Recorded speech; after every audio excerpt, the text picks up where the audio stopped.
around my story. Hi, I'm Gamila. Have you ever experienced a life problem? I know everyone has their own problems, but imagine you had to hide something all your life. Do you know what it feels like? If not, let me tell you. My name is Gamila.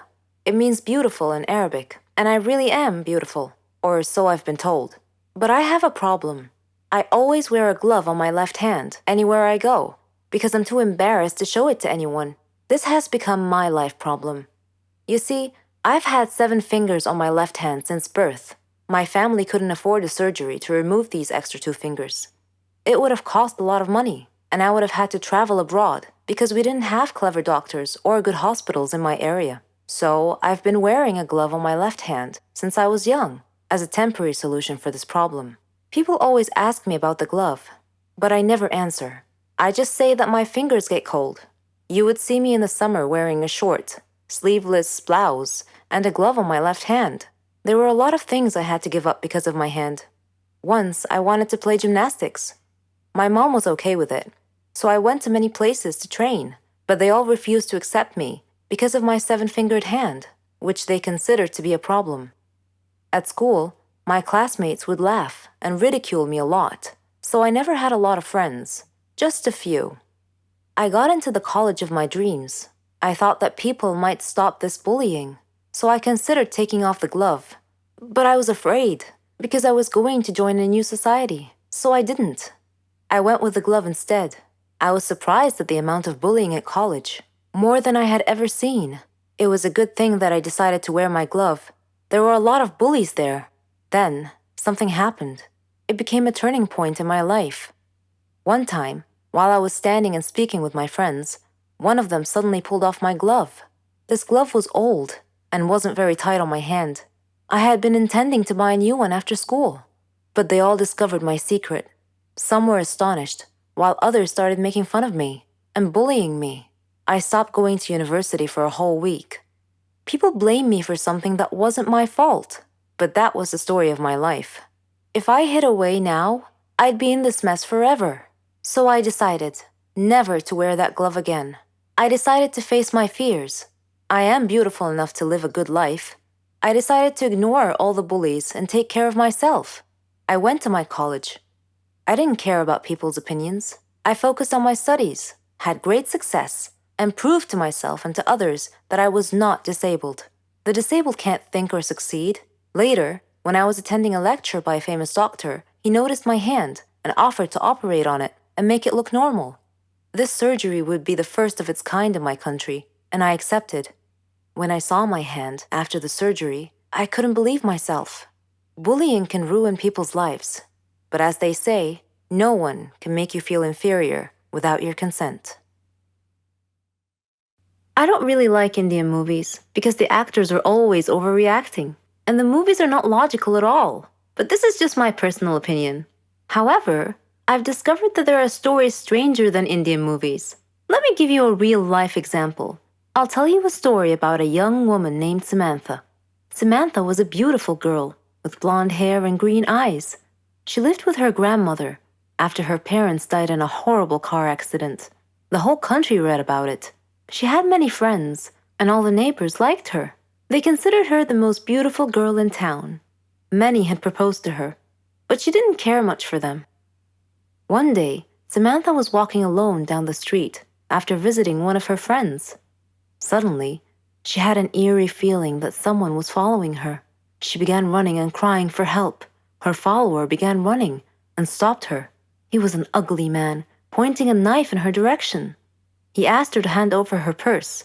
She threw it at him and made a run for it. The man said wait and made to stop her, but another man appeared out of nowhere and punched the thief, who fell unconscious. The brave and good Samaritan picked up Samantha's purse and handed it to her. He was very handsome, with green eyes, soft hair, and an amazing smile. He escorted her back home, and she felt that he was her knight in shining armor. She went inside and hugged her grandmother tight, who was a little surprised but smiled. Samantha was so happy that she gently pulled her grandmother to her feet, and they whirled around and danced playfully. The very next day, she was surprised when she answered the doorbell. Steve, the tall, handsome man, was standing there, holding flowers. He proposed to her, and she said yes. Thus began their love story. Then one day, Samantha was standing in the kitchen preparing dinner. Steve and her grandmother were out, but they were supposed to be back soon. Samantha had everything ready, and she set the table. The house door opened, and Steve walked in. Samantha went to greet him, but she felt dizzy and fainted. Steve quickly took her to the hospital. The doctor congratulated Steve, saying that he was going to be a father. Steve was ecstatic, but Samantha was not. Instead, she was shocked and nervous. She said that she was too young to have kids, that she wasn't ready to be a mother. Steve was taken aback and said, "But why? Don't you want him?" Things were different from that point on. Samantha tried to get an abortion several times, but Steve was always stopping her. She couldn't accept it. She blamed Steve, but Steve couldn't understand her. In her 7th month of pregnancy, Samantha was with her grandmother at the supermarket when she saw a small boy run onto the road. Fearing he might get run over by a car, Samantha quickly pulled the boy off the road to safety. The boy's mother saw what happened and thanked Samantha, feeling so grateful and relieved. Samantha was crying at the moment and replied, "No need to thank me. I'm going to be a mother like you soon." For the first time, she was beginning to feel real affection for the baby. "Forgive me," she silently thought to herself. She tried to contact Steve many times to tell him that she had finally accepted. She was ready to become a mother, but he never responded. Finally, the day had come. Samantha went to the hospital to give birth. After the surgery, she was very tired. Nevertheless, when she woke up, she immediately asked for the baby. Her grandmother handed her the child. It was a daughter, and she was so beautiful. The nurse tried to take the baby out of her arms, but Samantha refused, wanting to hold her for as long as she could. The next day, Samantha heard a big commotion, and she had a feeling of dread that something bad had just happened. It was confirmed when she saw her grandmother's face. She asked what had happened, and her grandmother told her that a child was missing and had apparently been kidnapped. Samantha's pale face slowly pleaded, "Please don't tell me that it was my daughter." When her grandmother nodded, Samantha broke down and began crying and wailing in pain. The nurses tried to calm her down, and when she did, her grandmother came over to her and handed her a note. It had been found in her missing daughter's hospital crib.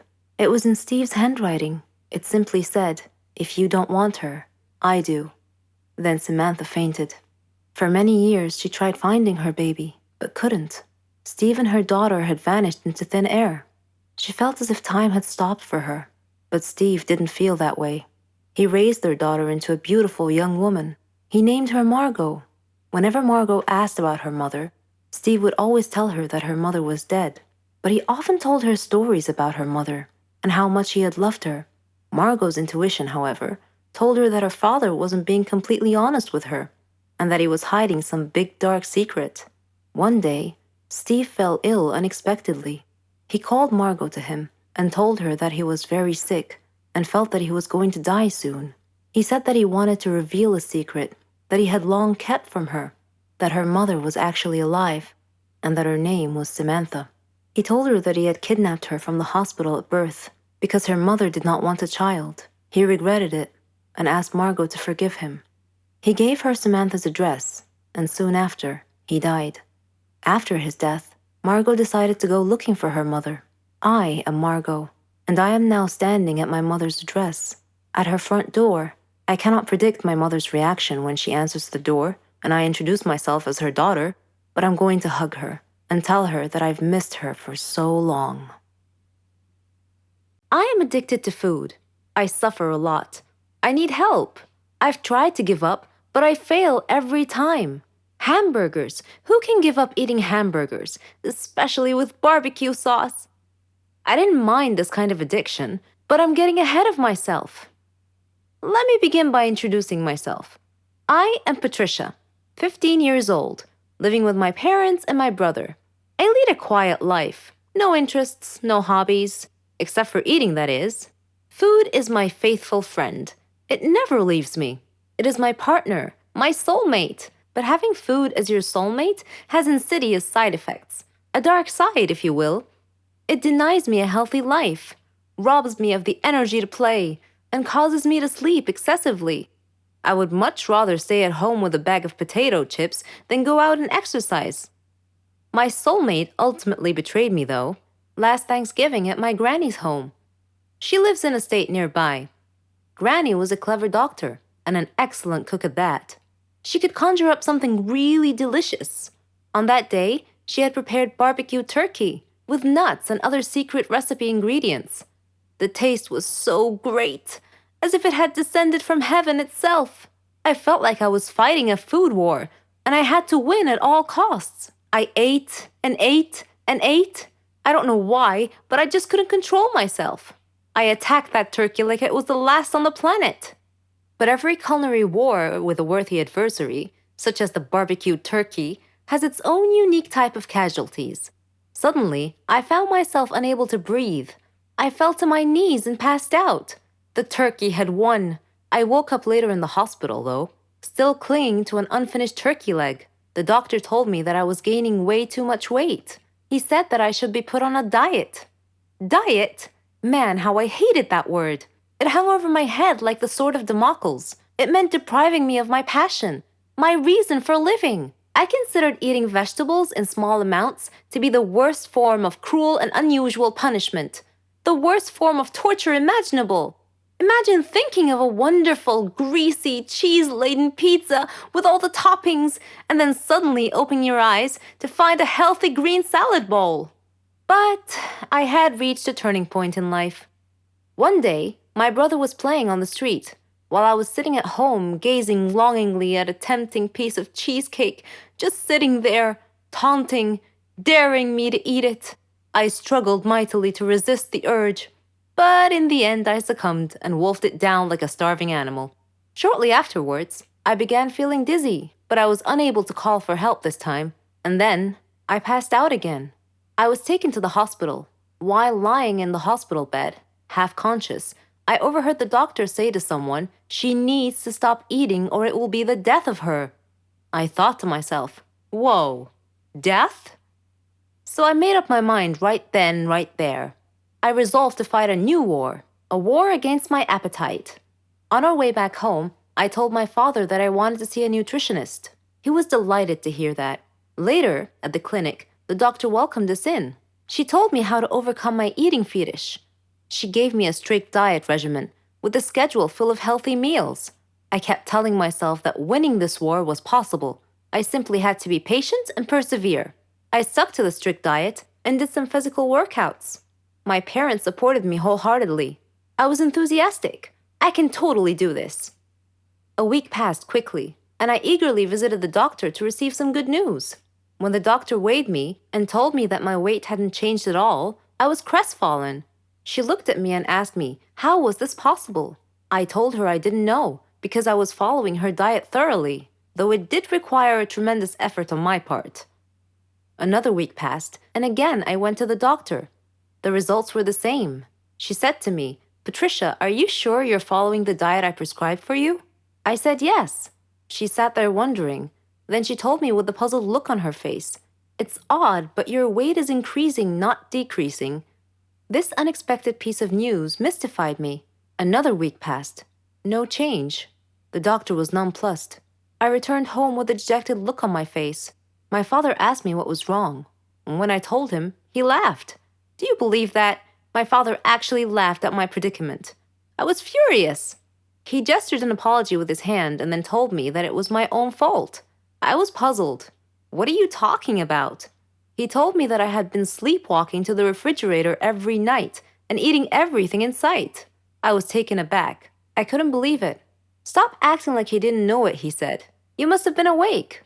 I replied, "No, Father, I'm not acting. I was truly unaware that I've been sleepwalking and eating in my sleep." But now that we've finally solved the mystery of the increasing weight, we returned to the doctor with this new information and told her the situation. She laughed and told me that my discipline had denied my body the food it craved, but my brain had refused to cooperate and had overridden my will by urging me to eat in a subconscious state. She told me not to worry, though, that she could treat that. Armed with this knowledge and her support, and the support of my family, I felt that I could finally win this war. I usually host a slumber party once a month, so my girlfriends already know the drill. They bring their jammies, blankets, nail polish, hair products, lots of snacks, candies, and chocolates, but this time, Lucy brought wine. She had to sneak the wine in my house because my mom is kind of strict when it comes to drinking.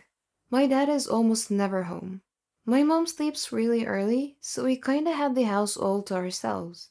We put on onesies, random dresses, and some costumes. My favorite is the Cinderella dress, and I still like wearing it even if I'm 17 now. We're all 17. I have three best friends, Lucy, Ashley, and Sheila. We have lots of fun and lots of secrets together. Sometimes I wish time would stop so we can always have each other. I know time will come that I will be separated from them. College will happen, and we'll have different lives in different circles. At least for now, we can be silly high school kids. We have an ideal high school life. We all have boyfriends, but mine is the most popular one. Well, I'm pretty popular at my school too. I also do well with academics. None of my friends are failing or anything. We're not the typical popular cheerleaders with no brains type. We do not have family drama. Our social life is great. We have the best high school life ever. While dancing and partying all night, Lucy came up with an idea. She said, "Let's play Truth or Dare." We got giddy because we know the night is going to get crazy. We sat down, forming a circle, then Lucy spun the bottle, and the bottle chose me. Truth or Dare? Truth. Not in the mood for a dare yet, I said. Pick a question. They prepared some questions on a piece of paper and put them inside a fishbowl. If you could choose to be someone else for tonight, who would you choose and why? Lucy asked. I just laughed and said, "What a lame question. I don't want to be anybody else. I'm awesome. I have an awesome life." Cheers to that, they said. The night passed and I woke up in the middle of the night because I felt like someone was watching me, but when I woke up, no one was around. I don't know how, but my feet just started moving. I walked like I was trying to follow something or someone. My gut feelings are trying to bring me somewhere. Then, in the middle of the darkness in our backyard, I swear I heard footsteps. I felt a sting on my left shoulder. Something poked my shoulder. I removed it. I guess it's a tranquilizer? And then I passed out. From here on, listen carefully because I guarantee you're going to love this story. It's like a movie, and I cannot believe that this thick plot is actually my life. I tried putting together the stories that happened while I was gone, and someone else was being me. I know it sounds complicated, but before I proceed, do not forget to subscribe and hit the bell button for notifications. So here it goes. Someone tranquilized me, and I instantly fell asleep.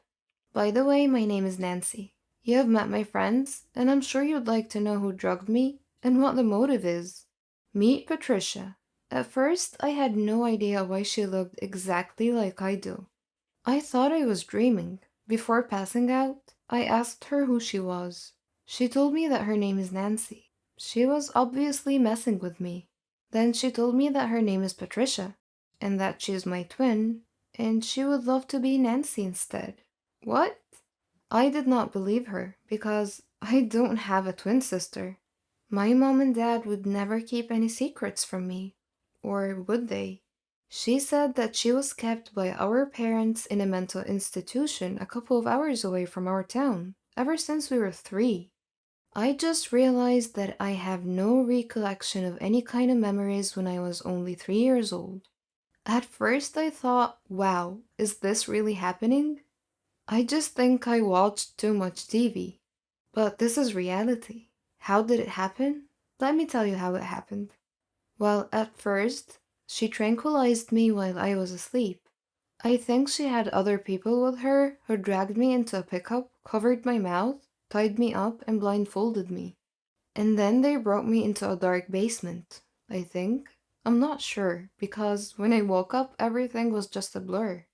I only saw her face. I thought I was looking in the mirror. She told me everything that I needed to know.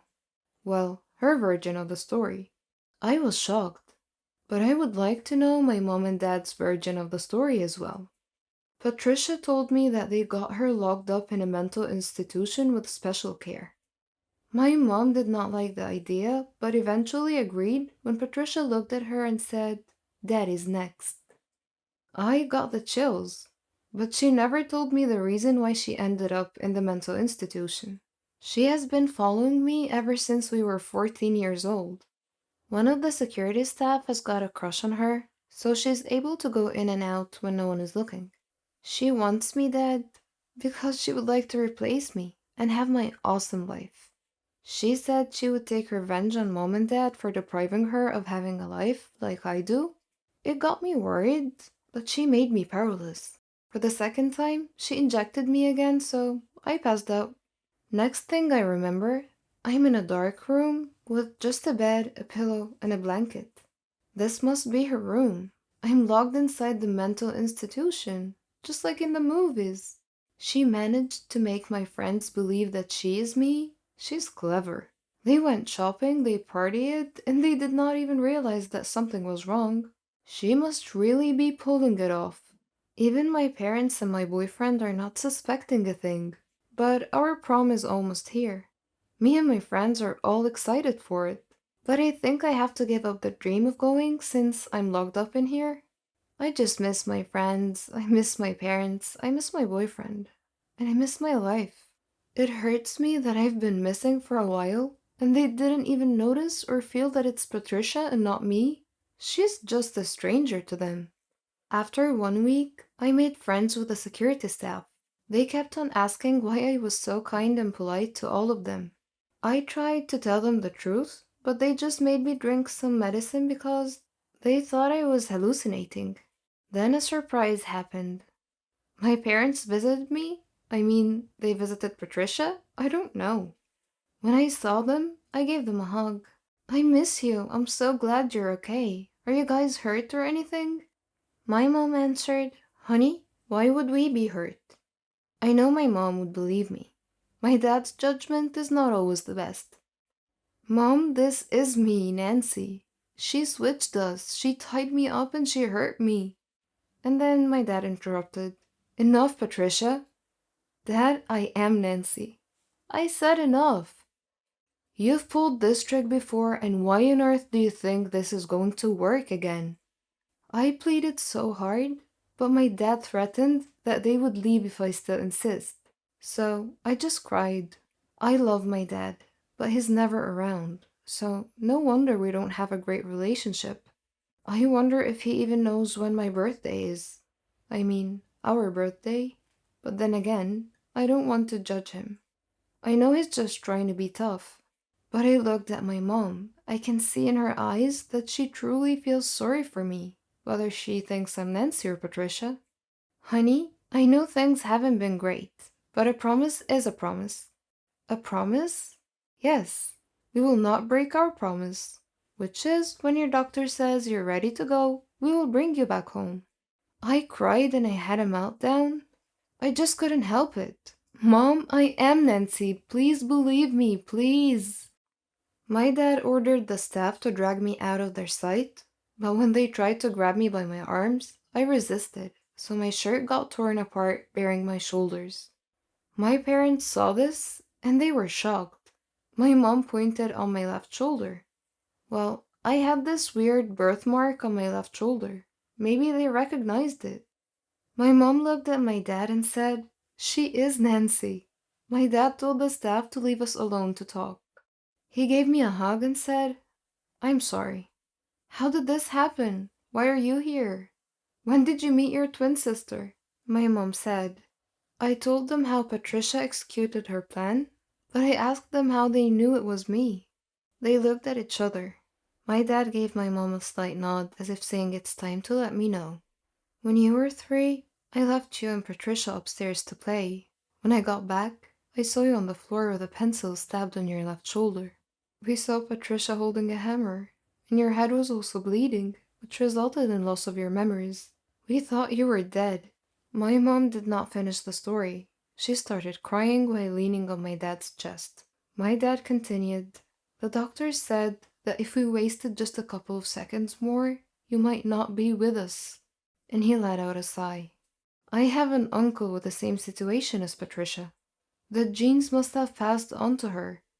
I'm sure that there's something wrong with her. So even at a young age, we made a special program for her to be admitted here. We had high hopes that she will become normal.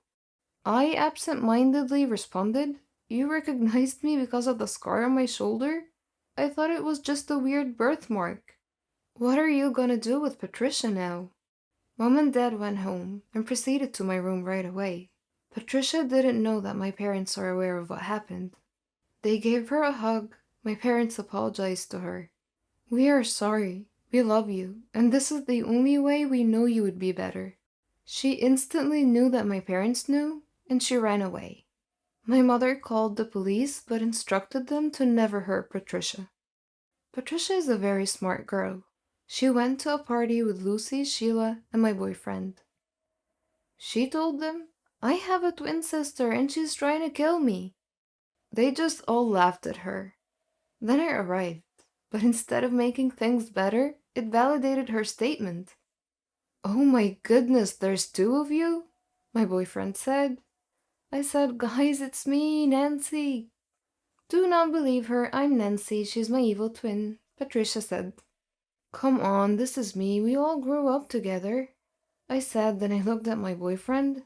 "Babe, you seriously didn't know it wasn't me?" "Babe, don't listen to her," Patricia said. "Can someone prove who the real Nancy is, please?" Sheila said. I had no choice but to reveal the secrets we have just to prove that I am the real Nancy. My friends got convinced in no time. They all ran to my side and were afraid of Patricia. Instead of helping, my boyfriend Marco, he ran away. "Seriously, I think you should break up with him," Patricia told me. Then to our horror, she pulled out a gun and pointed at us. We all gasped. "I enjoyed having your life, and I'm trying to make it permanent. Oh, by the way, you got accepted to Harvard, but I think I'll be the one going there instead." She pulled the trigger, but surprisingly, Marco jumped in front of the bullet. Turns out he just left to call the police. He went back because he knows something bad is going to happen. Marco was shot, but we heard the police siren. Patricia fired another shot, but thankfully the police were able to stop her. Now, let's fast forward to the prom day.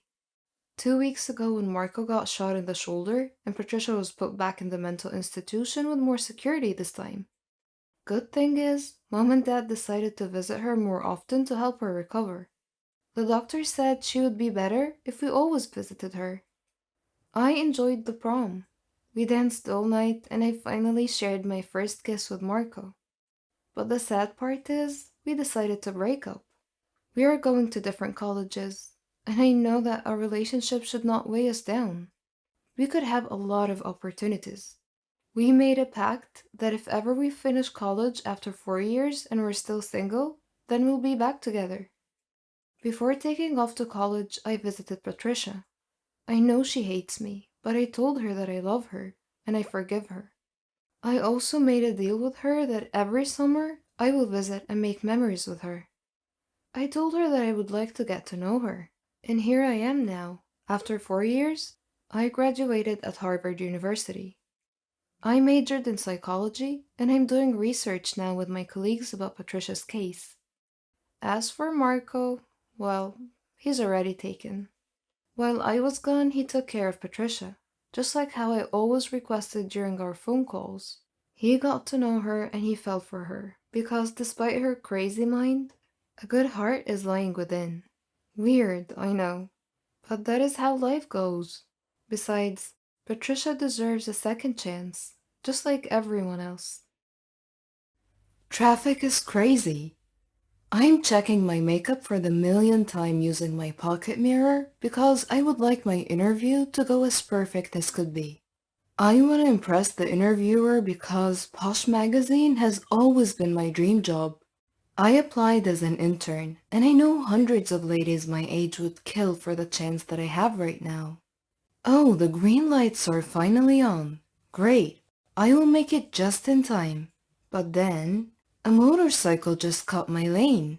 I was able to hit the brake, but I bumped my head in the steering wheel, and that's gonna leave a mark. I opened the car window so I could yell at the motorcycle guy. But just like the perfect special effects in movies, the wind blew so hard. The papers, including my resume, flew out of my car. Without second thoughts, I jumped out of the car to get the papers that were flying away. Then I absent-mindedly crossed lanes. I was almost hit by not just one but countless cars. Then my phone rang. Great! It's the interviewer trying to know where I am and if I am coming for my scheduled interview. As I took out my mobile phone from my bag to answer the call, a random guy ran over my direction and quickly snatched my phone. Instinctively, I ran towards his direction. Hey, give that back to me! I didn't care about the cost of my phone. I just care about my contacts. I'm still thinking about my interview. This is my only priority at the moment. Then just like a hero, the motorcycle guy chased the snatcher and he was able to catch him. The police were able to take care of the snatcher, then the motorcycle guy took the pleasure of giving me back my phone. Hi, Miss Beautiful. Here's your precious phone. I want to say thank you, but I'm pissed at him, so I just stormed out like a kid throwing tantrums. I just heard him yell, "You're welcome!" I went back to my car and rushed to the building where the Posh magazine office was located. My perfect outfit is now ruined. My white dress and my shoes caught dirt due to my encounter earlier. My hair in a bun got loosened up. My mascara got smudged. I'm pretty sure my lipstick is messed up as well. I would love to go to the ladies' room, but there is no time. People are staring at me, and they must think that I'm such a shameless person for applying here looking like this. I chatted with the manager, and I explained what happened to me. Nothing can stop me from being a part of this company. I told them that if it means that I have to do coffee runs and countless errands every day, it would be my pleasure to do it. They loved my spirit, and they hired me. They gave me a tour of the office.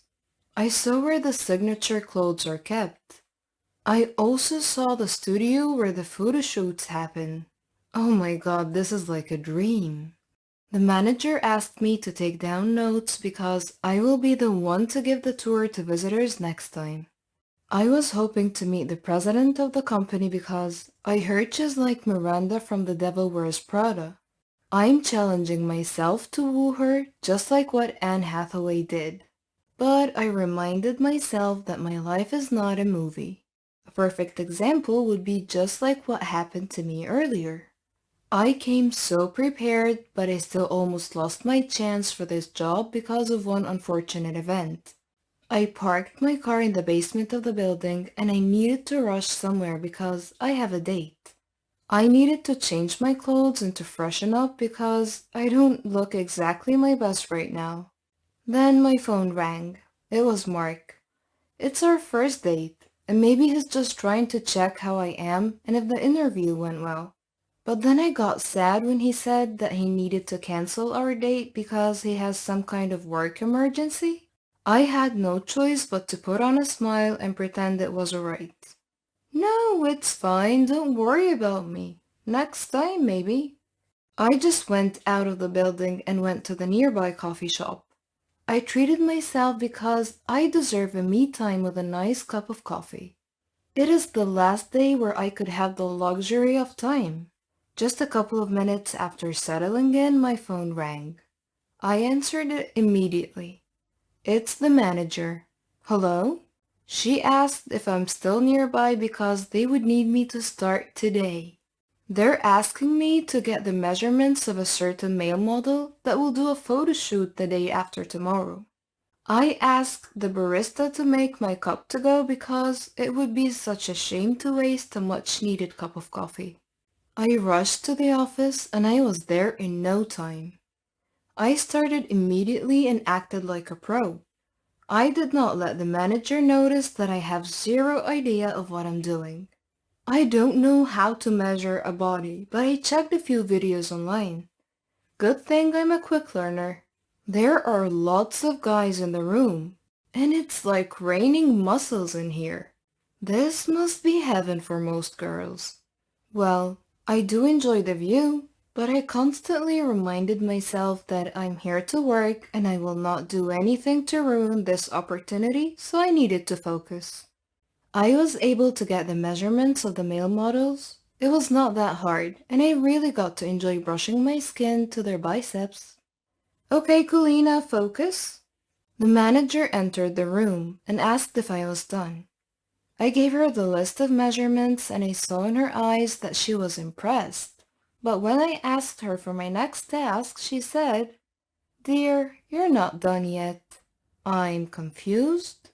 Mr. Pierre is arriving soon. He's the most popular ramp model in the industry. And my heart just pounded. I got so excited. I will have the honor of being the one to get the measurements of the male supermodel of the company, and I think that is such a big deal. Oh, there he is. When I saw him, my jaw dropped. He was the motorcycle guy. He greeted the manager and vice versa, and then he greeted me. Hey, it's you. The manager asked if we knew each other. Before I could answer, he saved me the trouble. He told her what happened earlier, and she complimented him for what he has done. "You're such a hero." The manager left us alone, so I already took his measurements, which lasted for less than 10 minutes. I couldn't help but notice that he's got this wicked grin on his face the whole time. I just smirked at him. "Is that really how you'd like to thank me? By frowning at me?" I forced a smile, and I know I looked silly. "Hey, if you cannot say thank you, just be nice," he said. I walked away from him because, to be honest, I don't know how to deal with him. I am pissed at him because I almost didn't make it. But what are the chances that my first assignment will involve him? Odd, I know. If you would not stop walking away, I will tell the manager that you're rude to me. No more second thoughts. I stopped walking. I felt like he was walking near my direction. He talked to me. "Are you really not gonna thank me?" "Is that what you want? Then thanks," I said sarcastically. "Come on, you need to make it up to me, or else I'll tell your manager." I cut him off before he could say anything else. "Enough, what do you want?" He just laughed at me, then said, "I want you to have a cup of coffee with me." No thanks. I raised my cup and said, "See, I'm having one right now." He conceded and asked me for dinner instead. I know he's the type of guy who will not stop unless he gets what he wants, which is time to spend with me. I went home, took a bath, dressed up, put on light makeup. I don't want to be overdressed. He might think that I'm making too much effort for him. He picked me up at exactly 7 p.m., and we had dinner at a nice steakhouse. Well, he seemed different than our first encounter. He's actually a gentleman. A lot of people are staring at us because maybe my date looks so good. I feel so ordinary beside him. "You look wonderful," he said. I just smiled because I felt like he was sincere about it. After the main course, he ordered some wine and we talked all night about our lives. His name is Elia Pierre. I've learned that he's been a model since he was 18. He is 22 now. I'm 21. Not bad. I suddenly forgot about my frustrations with Mark. Good thing he's not my boyfriend yet. I realized that I have so many options, especially now that I'm working at Posh Magazine. How lucky am I that I got to date a model on my first day of work? I know this guy likes me. I can feel it. But I need to be careful because I don't want to get my heart broken. What if he's just bored and he's just collecting a jar of hearts? Anyway, I told him that this date is just a one-time thing and that he should just consider it as my way of saying thank you. But then as time passed, we spent a lot of moments together, especially during fashion shows when I assisted the models backstage. We always spent time together by having coffee or eating out after each event. But I told him that I can only promise friendship, nothing more, nothing less. He said that he's good with it as long as he can have me near him. One random moment, I asked him if he already met the president of the company. He did not answer right away. "Yeah, I know her. She's a nice person." "Really? That's not what I heard. He just laughed at me, but we instantly dropped the topic. Then that day came. I met the president, and I don't know, but she looks really familiar to me. A lot of people say we look exactly the same. I disagree because she's so beautiful. She doesn't look like she's almost 40. I wonder if she has kids because her waist is so tiny. She looks just like my age. While I was doing some paperwork, the manager called me and asked me to join them for the meeting regarding the Fashion Week in Paris. Okay, maybe they need someone to do the minutes. In the meeting, everybody is talking about their passports. I was asked, "Do you have a passport? We're going to Paris." Paris? What now? Wow, is this serious? I'm going to Paris with them? But is Elia one of the models who will come along? During the flight, I'm thinking if Elia would also be there. He mentioned he's been to Paris before, so I would ask him to give me a tour. I was on the same flight with the manager and the president. The president surprisingly asked me to be her personal assistant for the event, which made others raise their eyebrows. This beautiful lady made me schedule a spa day and she asked me to join her. While we were having tea, she asked me about my family. I told her that my parents died in a plane crash. I also told her that I never had a good relationship with my mother because all my life I felt like she didn't like me. She never even said that she loves me. Yup, not even once. "I'm so sorry, dear," she said. What she told me next was a complete surprise. "I'm going to tell you a secret because I know I could trust you." I waited for her next words. "I have a daughter. I had her when I was 18. I think she might be your age by now. That is why I have a good feeling about you. If she's alive and well, I hope she grew up to be as pretty and smart as you are." I got water in my eyes. I never heard those words from my mom. The president and I dressed up after a hot steam session and she asked me if I would love to go shopping with her. Who would say no to that? She bought me a lot of shoes and bags. She asked me to change my clothes into signature ones. We rented a car and strolled around the city. It was so much fun. How I wish I had a moment like this with my own mother. I cannot wait to talk to Elijah about this. He might not believe the moment I'm having right now with a lady. We finally reached the hotel and we went straight to our rooms. "See you later," she said. I received Elias' text message. He said that he's not included on the list of the male models that are in Paris, and he also said that he would tell me something important when I arrived back home. And he sounded so serious and strange. Then I noticed that I still have the lady president's purse with me. I offered to hold it so she could enjoy her shopping. I was on my way to the room when I saw Elia. I thought he was not in Paris. I almost called out his name, but I decided to stay quiet and just spied on him. I followed him to check where he was going. Why is he hiding from me? If he is here with another woman, then why is he keeping it a secret from me? I knew it. He's just making me a fool.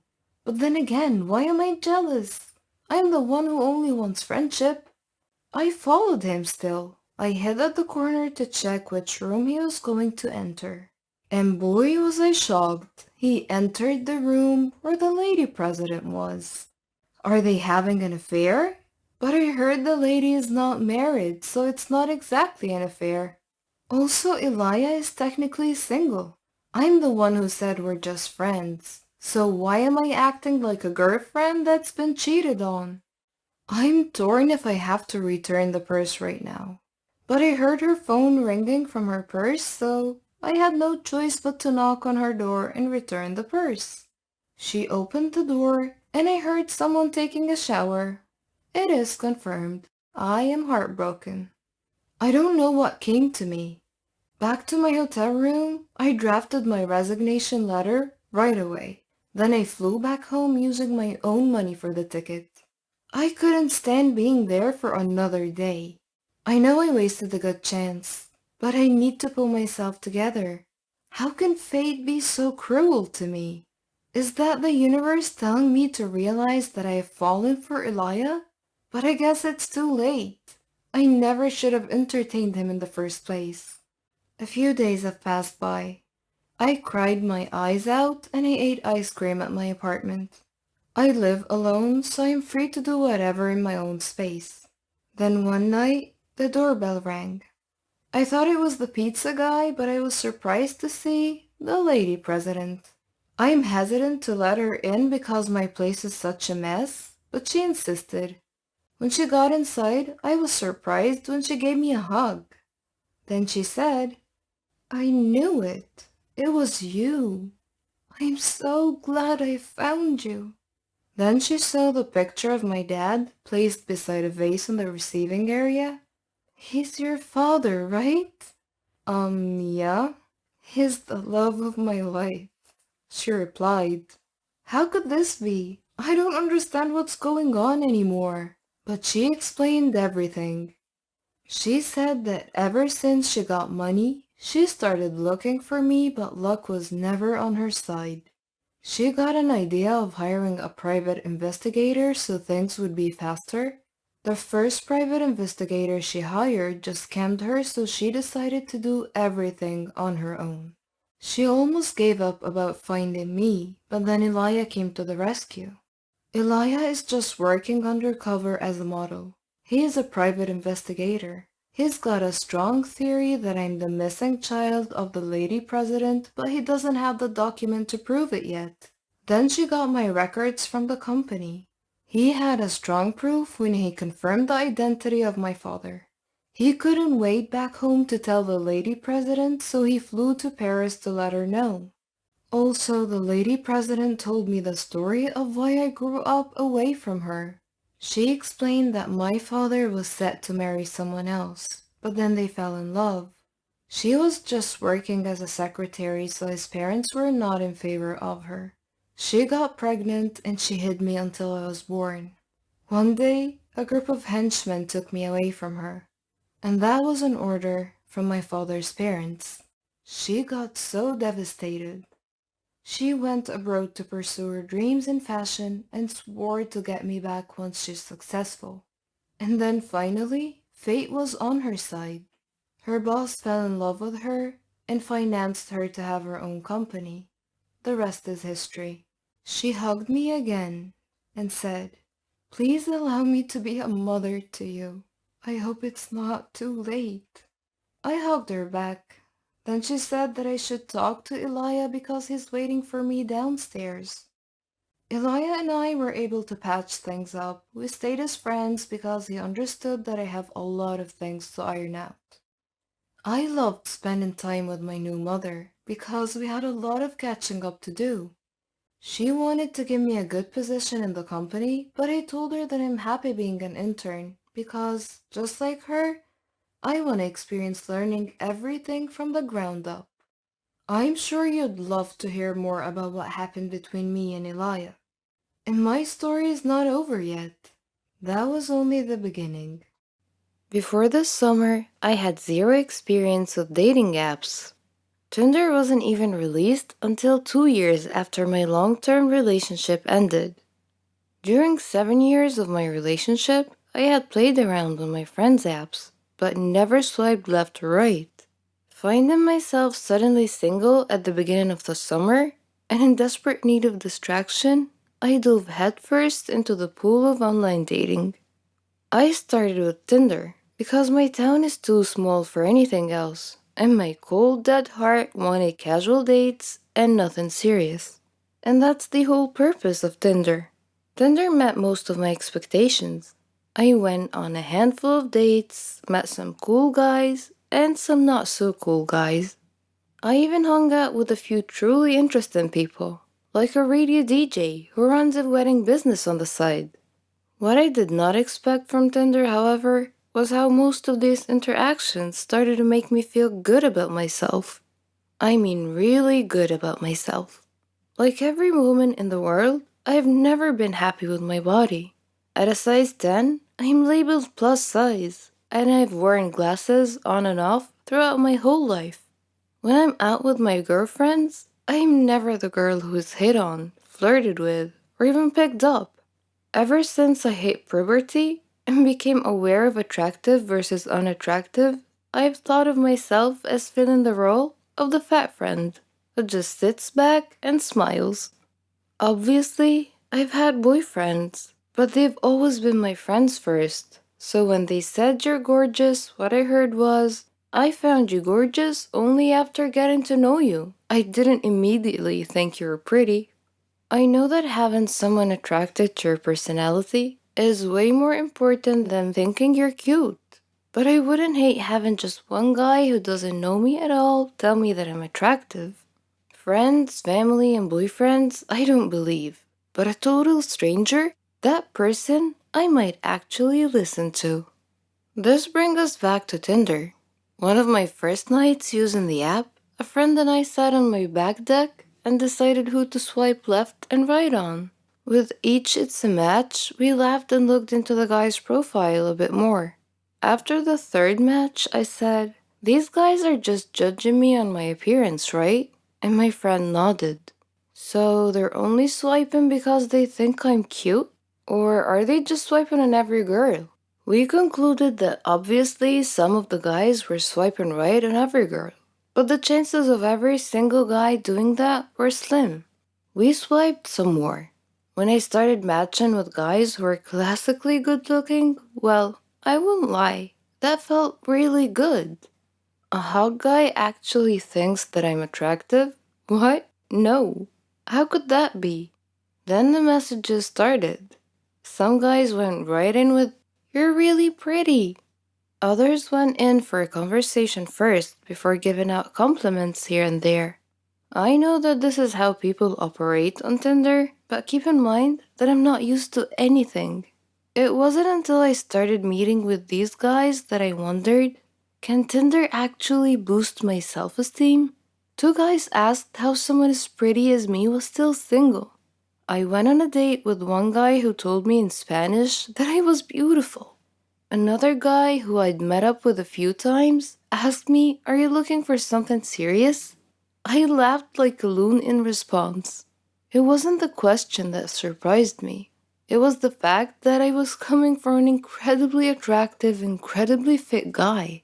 Because yes, I'm being shallow and only swiping right on guys who I find physically attractive.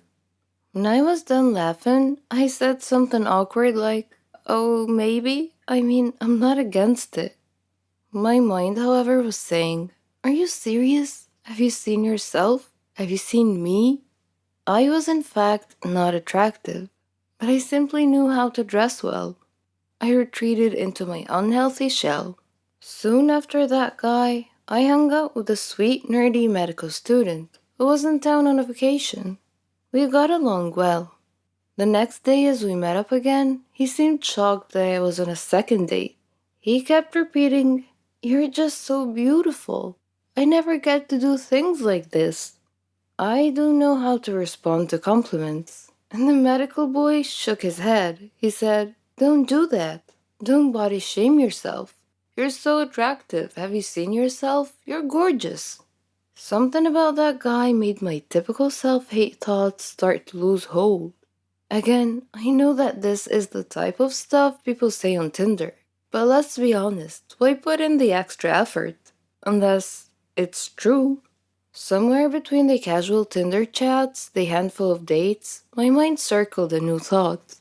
Am I attractive? I stared at myself in my full length mirror. I tried to see what these guys saw. Guys who did not know me at all. Guys who are not being swayed by my personality. And guys who have no reason to compliment me because I'm not looking for another relationship anytime soon. Suddenly I started to see it. Where I used to see unsightly lumps and a stomach I sucked in before turning off the lights, now I see a healthy, curvy, and dare I say it, slender body. Friends, family, and boyfriends have always told me that I'm attractive, but it wasn't until these strangers started repeating it over and over that I actually started to hear it. So, which is boosting my self esteem? Tinder or just plain dating?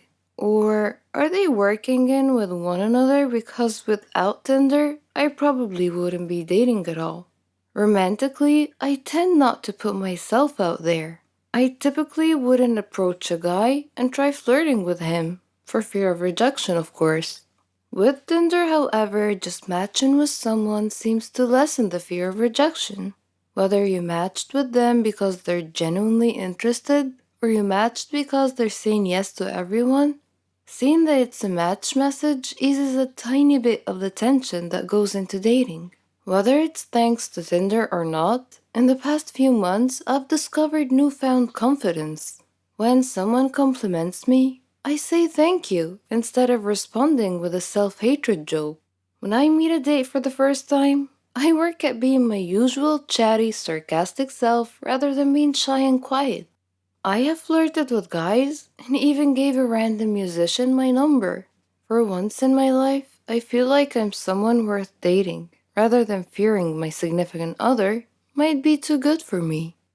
Did Tinder give me this confidence boost? Or am I just getting older and wiser? I don't know for sure. But what I do know is that I'm not going to stop online dating anytime soon. Do you remember me? Probably not. I'm the girl that can see the future from Wendy's story. I cannot use my real name for safety purposes. For now, call me Sarah. I might have sounded evil or even crazy in Wendy's story, but believe me, this is not even close to the truth. Let me tell you about myself. I come from an extremely strict family. I'm not allowed to have friends, I'm not allowed to leave the house except for school, and I'm barely allowed to access the internet. I live with my mom, my dad, and my much younger brother. I wouldn't say we're homeless, but we are poor. I discovered my power when I saved my mom's life one time. I was only a kid, and we were picking up my brother from daycare. Right before my mom crossed the street, I blacked out and had my very first vision. I ran out of the car and screamed for her to stop. The second she froze in her place, there was a car accident. She could have died. She cried and hugged me, but never cared to ask how it happened. We're not a close family, so I never told anyone. I kept having those visions ever since. Years later, I learned how to control them. The few minutes of internet I was allowed, I always tried to look for a reason why or how I got my power. I never got an answer. I needed a distraction because I felt lost and like I did not belong. Now that I'm finally in high school, I asked my parents if I could have a part time job after school. They never gave me any money, and to be honest, I needed some. I knew they were going to say no, but to my surprise, they agreed on one condition that I give them half of my paycheck. I agreed. I got a job as a waitress in a local restaurant, and it was weird dealing with new people, but it was also so exciting. I quickly made a couple of friends who worked with me. I couldn't bring myself to trust them, but at least I had someone to talk to. One day at the restaurant, I heard some customers talking about something called the dark web.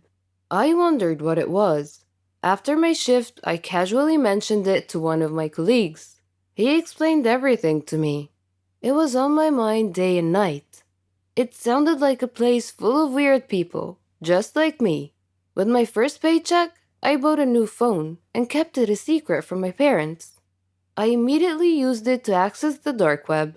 It didn't look scary to me. I entered the chat room and decided I wanted to tell my secret to a stranger. You know what they say. Confide your heart to a stranger. The guy seemed harmless, and he actually listened to me. Next day, I found an email from an unknown address. It was a picture of my house. I got so scared, and I turned off my phone. I went to school, and when I came back, my phone was turned on. There was another email, and it read, "You're going to help us accomplish a few missions. You'll get your share of the money. Meet me at this address at 11 p.m. tonight. If you try to act smart, you'll regret it." I had no idea what to do, but I knew I had to go. I snuck out that night and met the person from the email. He wore a mask and he threw some pictures at me. They were pictures of my family members. The first thing he said was, "Do you want them dead?" I shook my head. He said, "A quick test. What's going to happen in a few seconds?" I opened my eyes wide and said, "A black car will come pick us up." He nodded his head in approval. He blindfolded me and put me in the car. After a few minutes, he said, "You're coming with me. The guys here will do the work, and you will guide us." I nodded my head, even though I didn't know what he was talking about. Much later, they drove me back to the same address, gave me some cash, and threw me out the car. I removed the blindfold, and it was already morning. I had to run back home before my parents wake up, and that was the first of many, many missions to come. For a minute there, I enjoyed the thrill and the cash. Sometimes it was too much, and sometimes I had to skip school. And of course, I quit my job. I worked for them for what seemed like a year, until what I feared the most happened. The gang I worked for asked me to help them track a person so they can kill him. It was not a matter of choice. It's either I help them or they kill me and my whole family. I tried to ignore the email. However, an hour later, a server appeared on my phone. It was titled, "We See You," and it was full of pictures from inside my house. 30 seconds later, the page dropped and disappeared. I can't even tell the police. I can't do anything. That is when it occurred to me that the only untraceable person in the whole world is Wendy. Next day at school, I looked all around for her. I finally ran into her in the bathroom. I couldn't utter a word. I only had one hope, that she would hear my thoughts. I focused as hard as I can to think loud and clear.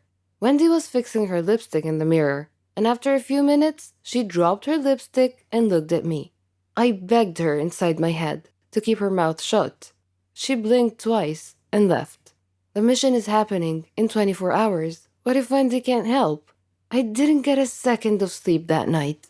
I know you think I'm a bad person, and I won't argue much, but killing someone was crossing the line. I wanted to get out of this long ago, and I couldn't. Now I have to help them kill an innocent person? Time just flew by. I got an email, and I had to drag myself to meet them. Their big boss looked at me and said, "This time you'll get cash and a fake degree. So stop acting like a baby and get to work." I nodded. I thought about giving them wrong information, but I knew I'll get caught. A sniper was waiting for a signal from me to shoot. I was only a few feet away from the victim. I was shaking nonstop. Right before I gave the signal, I heard a police siren. I looked at the sniper and he was about to shoot. I jumped and knocked the innocent man down, but I got shot in the arm. In the blink of an eye, the gang disappeared into thin air. Police called paramedics, and to my surprise, Wendy was here. She practically saved my life. Or are they going to find me and kill me and my family? The police confiscated my phone. My wound was properly taken care of, and they called my parents. To this point, I was not interrogated yet. My parents came, and they couldn't look me in the eyes. A police officer explained what happened and told them, "She's staying with us until further notice." And they all left. Well, except for Wendy. Her dad was cool enough to let her stay with me until police asked her to leave. She looked at me and said, "You owe me one, gangster." And we both laughed. A police officer came and informed us that Wendy will have to stay here as well, for her own safety. She looked at me and whispered, "We'll have a gang of our own when all of this is over." I smiled and didn't say anything. Wendy's face got serious and she asked me, "How am I gonna explain to them what happened in details? We cannot just tell the police we have superpowers." Before I could answer, a police officer came in and took her for questioning. Now, we're both in trouble with the dark web gang and the police. Wendy came back and they took me. She whispered, "We're doomed." I thought to myself so that Wendy could hear me say, "Oh, you think we're doomed? Wait until the gang finds us, and they will." I left the room feeling scared as ever. Do you guys think we'll ever be safe again? Do you think I got Wendy in trouble? Can I ever make up for the mess I made? If you want to know what happened to us, let me know in the comment section below. Don't forget to hit like and subscribe. This time, you get to know the truth about the haunted piano. I left. I went to work. Then I came home and went to bed. Everything was back to normal, just as I told myself it was. Music started playing again. That's when it hit me. This was not paranormal. It couldn't be. It was a cheap trick. Margaret must have programmed the piano to play itself. It was just a prank. A laugh at my expense. That's why the damn thing was free. I ran downstairs to solve the mystery once and for all. Like clockwork, as soon as my foot touched the bottom step, the piano stopped playing. I walked over to it, confident in my new theory. Upon opening it up and exploring all of it, I was surprised by what I saw. It was just a normal piano.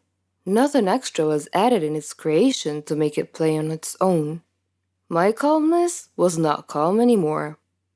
I stared at the red wood and ivory keys before me and almost felt compelled to ask, "What are you?" Instead, I remained silent. This silence, however, was quickly interrupted by the sound of music as the piano began playing itself once again. I wanted to run, but fear kept me still. I watched the horror unfold. The keys were being pressed down hard, controlled by an unseen force. A haunting peace filled the room as pictures fell from the walls. The house began to shake around me. My eyes darted back and forth in fear. But then I noticed something outside. Standing at my window was a shadowy figure. I ran outside to escape the madness. All the while the song went on. The house continued to shake behind me. The dark figure was nowhere to be seen. Margaret has not rigged the piano to play on its own, but I was not losing my marbles either. This was something entirely different, something out of this world. All at once, the music stopped playing, and the world around me with it. No wind, no cars, no animals, and no people. Nothing. It was the middle of the night at this point. But where were the crickets, the frogs, or even the trees? Where was life outside my home? A little exploration revealed that I was truly by myself. Every living creature in the world had disappeared. What the hell was going on? Why was this happening? I returned home, hoping for answers, but instead, I saw an unsettling sight. It was so dark, I almost didn't see it. Standing completely still next to the piano was the same silhouette from my window. My body was shaking with fear, but the figure did not react. It was frozen like the rest of the world. The shadow was wearing a dark cloak, one that covered its entire body. At its face was nothing but pure darkness. I studied the figure for a few more moments before a familiar sound filled the room. The piano song played, and in an instant, the world returned to life. I fell to the ground, but managed to escape, crawling out the front door and rushing over to my car. I got in and took off with no specific location in mind, happy to be anywhere that was not my own home. I started weighing my options. Destroying the piano came to mind, but the risk outweighed the reward. It could just as easily backfire, angering whatever spirit was hunting its keys. Seeking help wasn't really an option either. The only person who might believe me was Margaret. That was it. Margaret. Maybe she would know what to do. It was late, but I didn't care. I drove over to her place. The dark figure was there, standing at her door. Before I could turn in the opposite direction, it grabbed me by the arm with its bony fingers. Its strength kept me anchored in place, and then it disappeared. I had no choice but to return home. I hesitantly stepped past the piano and walked up to my bedroom, where I locked the door and fell into bed, mentally exhausted. I would not have even a moment of peace, as the song started up again the second my head hit the pillow. But I remained still, sick of the repetition. The banging on my bedroom door that followed, however, succeeded in freaking me out. I jumped out of bed and pushed my dresser to the door, and I hid under my sheet. The banging persisted, but I chose to instead focus on the song, allowing myself to properly listen to it for the first time. Surprisingly enough, it was beautiful. Dark, but beautiful. Its melody soothed me, relaxing me to the point that my eyes grew tired. I fell asleep and I had a dream. The dream world I found myself in was different. It was overwhelmingly vivid and real. Words like surreal and otherworldly just don't cut it. The awareness I had is also difficult to explain. I was completely aware of my surroundings in the sense that I could feel everything about them. I know that doesn't make much sense, but it's the only description I have to offer. The dream was in a forest. It was large, and at its center, a large red tree stood tall. Every fiber of my being knew where I was. This was the blood tree, the precursor to my piano. As I admired the beauty of the blood tree, a person stepped out from behind. He did not speak. He simply pointed at the tree. This is when the piano leaked into my dream. The song played as glowing lines ran up and down the tree's bark. The man put his hand to the wood, motioning for me to do the same. And I did. It was an incredible sensation. My eyes were filled with visions, a glimpse into the blood tree's past. Its bark wasn't always red. Native habitats came up to the tree every year. They would slice their hands open and place them on the tree's trunk. Their blood then dripped to its base, representing the lifelines of their people. It also signified becoming one with nature, feeding the tree life from within. It was the anchor that kept their community together. This is where they gathered and enjoyed life. A place free from worry, a safe place. This was also where the natives buried their dead. After that, one of the elders would play a song, the same song my piano played every night. It was their song of death.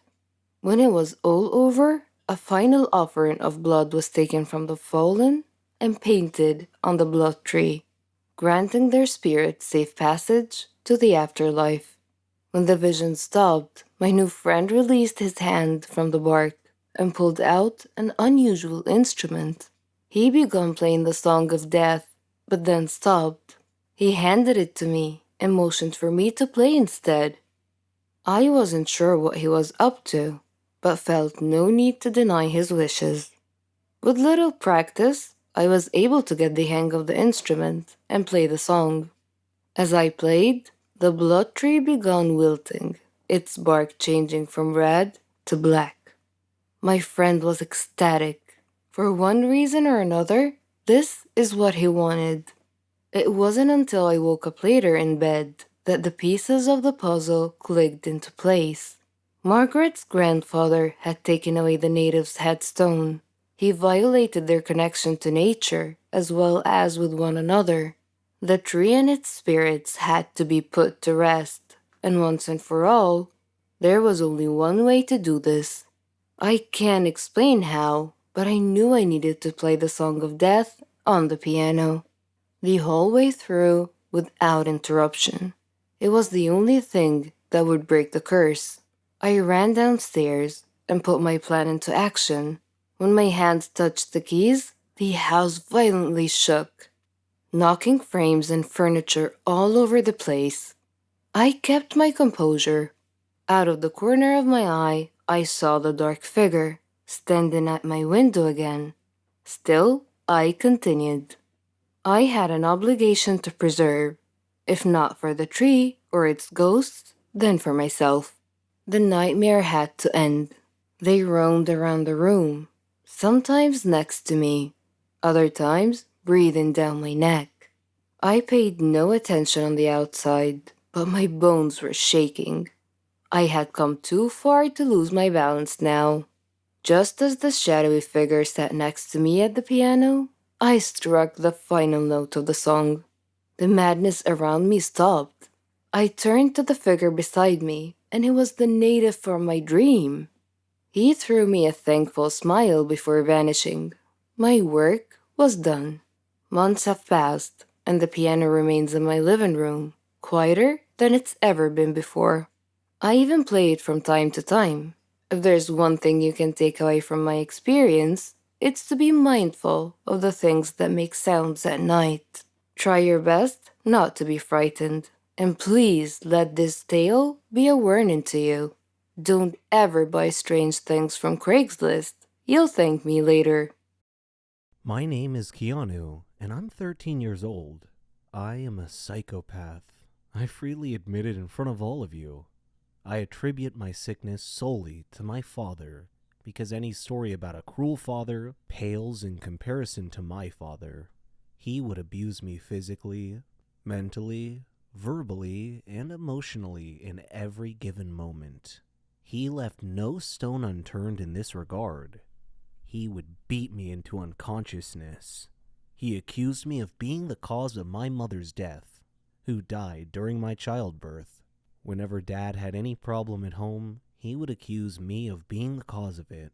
One time he even beat me at school when my teacher called him to school because I had beat up my classmate who had beaten me up first. I tried to explain to him, but he wouldn't listen, and he just beat me even more.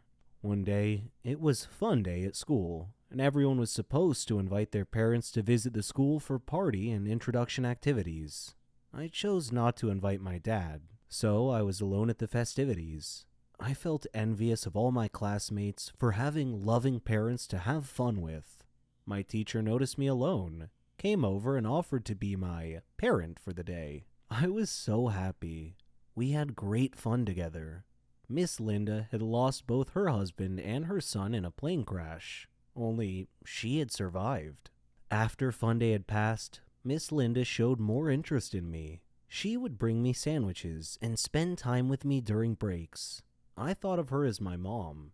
When I succeeded in my final exams, she hugged me with tears of joy. I unconsciously said, "Thanks, Mom." I went home happy that day, but had to face my dad again. He asked me why I was late coming home, and I told him about having to pass my final exams. He didn't believe me, though, and asked me to show him proof. Unfortunately, I had none, so he began kicking and punching me. There was a knock on the door. He tried to block me from opening the door, but I managed to open it. Miss Linda was standing there. She glanced at my bruises and bloody face and moved between me and my dad to protect me from further abuse. Dad snarled and threatened her with a beating if she didn't leave immediately. But she hit him in the eyes with a blast of mace or pepper spray, and he went down to the floor in extreme discomfort, grabbing at his eyes. Miss Linda called the police, told them about Dad's child abusive nature, and had him arrested. Now I live with Miss Linda as my new mom. Dad is in prison, where I hope he stays till he dies or rots. Either outcome is okay with me. My name is Ricardo. Though I am a 21-year-old, my body is the size of a 10-year-old boy because I was born with a disease called Prader-Willi syndrome, PWS, which stunted my body growth while allowing my mind to continue developing. Most people would consider PWS to be a curse, but it was a gift for Dad and me because we took advantage of this situation. My story starts when Dad's company accused him of embezzlement and fired him. The scandal and shame of this incident kept him from getting any other type of work, so we left our country to start a new life elsewhere. Dad was still unable to get a job because his old company always gave him bad references when called by prospective new employers. Dad was worried about our future, so he improvised and came up with a scheme to turn me into the goose that laid the golden egg. You see, children always bullied me due to my small body size. Luckily, my mature mind helped me avoid fights most of the time. One day, Dad asked me if I wanted to become famous, and I said, sure. He told me that we needed a way to gain people's sympathy, and he explained his plan. We went to the garage and found some old torn clothes that he asked me to wear. Then he poured dirty water on me. Then he made a recording of me crying and explaining that I had been beaten by some bullies in our neighborhood. After we finished making our sympathy-garnering video, he applauded my performance and posted it to the internet to see what reaction we would get. The next day, our video went viral, and I became an instant celebrity. All the news agencies gave the video broad coverage, and I began receiving sympathetic phone calls and donations from around the world. Several international schools offered me free scholarships at their schools, and I managed to amass a good size of money from all the donations, and for a moment, I thought our days of poverty were finally over. Unfortunately, the authorities investigated my background and found that I was 21 years old and not really a kid at all. Then all my fortunes reversed themselves, and the police came after me for fraud. I am speaking to you now from a hotel room as I hide from the police. I have enough money to head to another country, preferably one that has no extradition treaty with my country. I have enough money to live comfortably without needing to work for the rest of my life. So, on balance, I don't have any regrets about what I've done. Hey everyone, my name is Gwen. My story is different from anything you've ever heard before in your life. We all have grandparents, and we all love them very much. When they die, they leave an empty space in our hearts. It's never easy. My grandpa died a year ago. Before he died, he left me an old weird-looking chest, which I never thought to open before, until today. I opened the chest, but all I found in it were 2 pieces of paper. One of them had only 2 words, Grandpa's house, and the other had a map drawn on it. I thought for a while, then I decided to go to my grandpa's old house and check things out. So, I went to the house. As I took out the key to open the door opened wide. There was no one else there. I was scared, but I was curious to find out more about the map. So I went in. As soon as I got inside, the door slammed shut behind me. I was shocked and scared, but I wasn't gonna back out now. The house looked so creepy and eerie, like it was abandoned for 100 years, and it felt so cold, like standing on ice. I opened the map in my hands and looked around. It showed the inside of the house. I followed the path till I reached the door. When I stood in front of it, it opened slowly on its own. Terrified, I took 2 steps back, but I glimpsed a shadow inside, so I moved forward. I stepped in, but with nothing under my feet, I fell, rolling over down the stairs. It wasn't a room. It was the basement. I tried to get up, but there was something on my legs. Of course, it was too dark to see what it was. Every time I take it off, it falls back again. I looked for my phone, but it wasn't in my pocket. Oddly enough, when I looked again, it was there. I took it out, and I turned on the flashlight, and there was my surprise. On my legs was the bony arm of a skeleton. I kicked it away and stood up quick. I lit around the room with my phone, but it was full of skeletons all over. Of course, no need to tell you I was scared the heck out of my wits. What happened next was beyond the understanding of an average person. The eyes of one of the skeletons turned bright red, and they were staring right at me. My feet started moving backwards automatically, and I found 2 bony hands clasping my neck. I freaked out, but then, suddenly, all the skeletons moved and stood in 2 lines, clearing a path for me. The map in my hand was glowing and indicating a place in the room. I moved towards it, slowly, as my knees buckled together. There was a huge chest. When I opened it, I found a ton load of money. Strangely enough, all the skeletons had disappeared, and the furniture in the room was floating around the air. I got scared, and I ran for it, but I came to the stairs and I found the door locked. It wouldn't open. The skeletons appeared around me once again, and they were pulling me off the stairs. I soared through the air and landed on the chest. Then I was out cold. When I came to, I found myself inside the chest, like it was a coffin of some sort, and I was lying inside, feeling numb all over. I could see the sky, but it was cloudy. I felt like I was being buried. Then I heard a voice. It said, "Welcome to your grandpa's treasure." This is what happens to people like me, dumb people like me who follow a stupid map to look for their grandpa's worthless treasure. They'll tell you their stories from their graves. Hey, my name is Rachel. In high school, the homecoming dance was coming up. I happened to confide that I had a crush on a popular guy to another girl in my class. Unbeknownst to me, they were very, very good friends, and this girl offered to put in a good word for me.